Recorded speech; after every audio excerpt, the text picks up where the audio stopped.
Today we're going to talk about one of my favorite topics, which is the 7 points of leadership.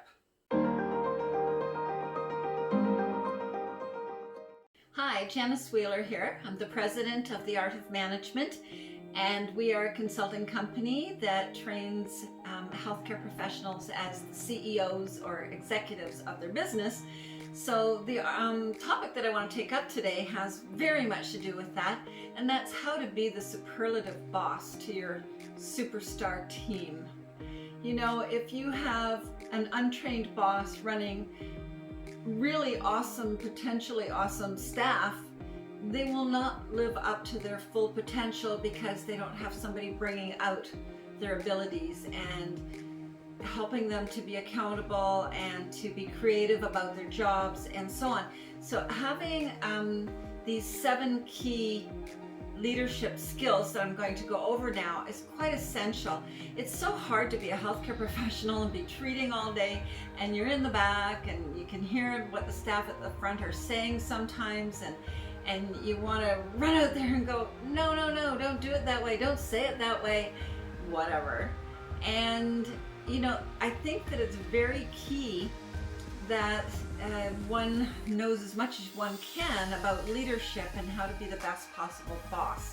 There's many aspects that we train our clients on over a year-long period, on and off, helping them with all these issues. But we do have a course called Executive Basics, and it's really awesome. That's all I can say. When I did it, our income grew 65% with the same number of people, just because I became a better leader and a better executive. So these 7 qualities, I thought I'd go through them one by one. The number 1 point is being too nice. I almost always ask doctors when I'm analyzing their practice, are you too nice in managing your staff? And the answer is almost always yes. Occasionally it's no, I'm the opposite. I get really grumpy and I get so mad sometimes. And you know, that is sort of the vice versa side of it. So being too nice, or some people are worried about being too tough on the other side of it. So there is a happy medium in between, and it's an art form, but it's a skill that is learned, how to be tough at the same time as being nice but firm. Okay, so don't worry if you feel that you are too tough. I'd rather err a little bit on that side, that you are like, this is what I want to have done, and I want it done, is better than somebody goes, okay, well, if you can't do it, that's fine, I'll just do it myself. Wrong. Okay, good.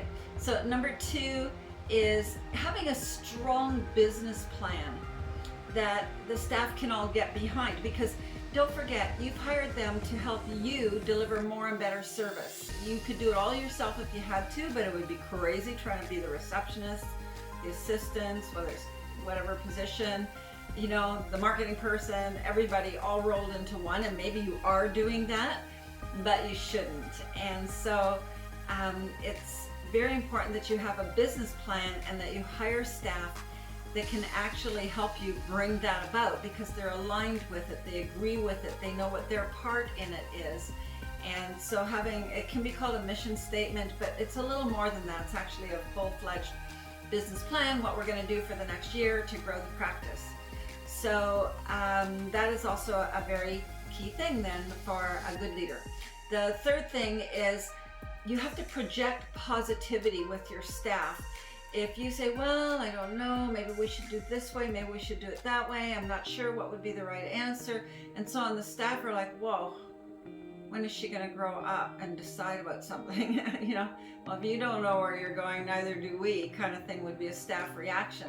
So projecting positivity, this is what we want to have happen, we want it by this time, this is the quality we want to deliver, etc., etc. So keep that one in mind. Number 4 is be predictable and stable. If you have set up policy that, you know, vacations are taken at a certain time, and this is the way the whole procedure runs, I'm just taking an example that does come up, you know, and you've published this in a policy manual, you can't go just changing it because one staff member wants to do it differently and somebody else doesn't agree with it and so on. You have to have a stability and a firmness about how things are being run and done, and not change it. You know, this week you can have an hour and a half for lunch, everybody. Next week you can have a half an hour for lunch. It's unstabilizing to have a lot of changes and so on, and not being predictable. Okay, number 4. Sorry, that was number 4. Number 5, issue clear and concise orders. Okay, now an example of that is like saying, okay guys, I want a hard copy newsletter out the door to 2,000 patients of record. Here's the copy for it. Get it designed, get it in an envelope, get it stamped and labeled and sealed, and get it out there by, you know, whenever, by the end of the week. Just get it done. That is a little bit loosey-goosey unless you've done it before and they know exactly precisely what to do. If it's something new, you might have to sit down and go through, okay, here are the steps, and I want to, who's going to help out on it? Who's going to come off post for 3 or 4 hours to help stuff and seal the envelope and label it and stamp it? Okay, so having, doing clear and concise orders actually can get done. So, and I want this out the door by Friday at 5 this week, and so on. Like, you have to be quite specific. Okay, good. Number 6, stay confident and calm in the face of disasters and calamities.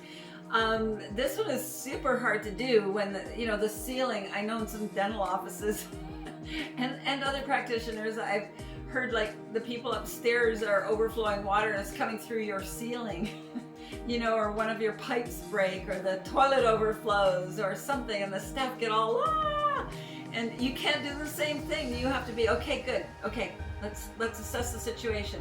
Okay, good. Problem with the toilet overflowing. Okay, can we shut off the water? Okay, good. Can somebody grab from the back room the plunger?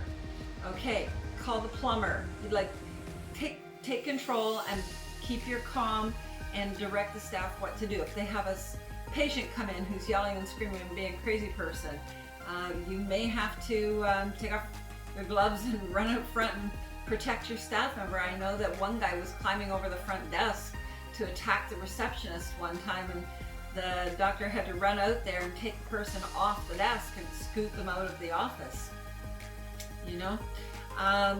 Now with the doors locked with COVID and you're letting people in one at a time, maybe that doesn't happen. I don't know, but it's only temporary, hopefully, because hopefully we're out of that stage of things soon. All right, so number 7 is, this one's the hardest of all. Patience is a virtue.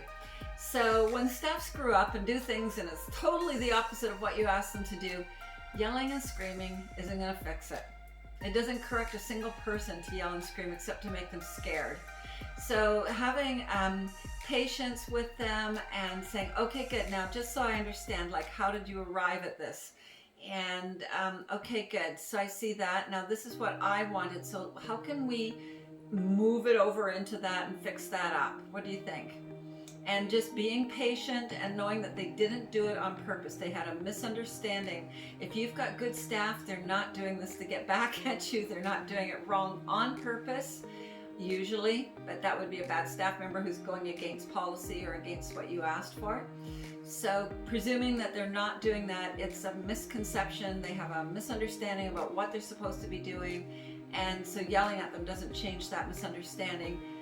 Being patient and listening and pulling out information out of them and then working out what to do about it is a genius thing to do as an executive or a leader. Okay, so there's 7 helpful skills that would make your business run better and differently. You can assess yourself on them and see which ones you need to strengthen, and move yourself up to the next level as an executive. Okay, bye for now. Be sure and subscribe to our YouTube channel and watch for the next videos. Give us a like and share it with people, because that helps us and helps your friends by letting them know that there are answers to these things also. Okay, thanks. Bye. To get your practice analyzed, contact the Art of Management at 416-466-6217.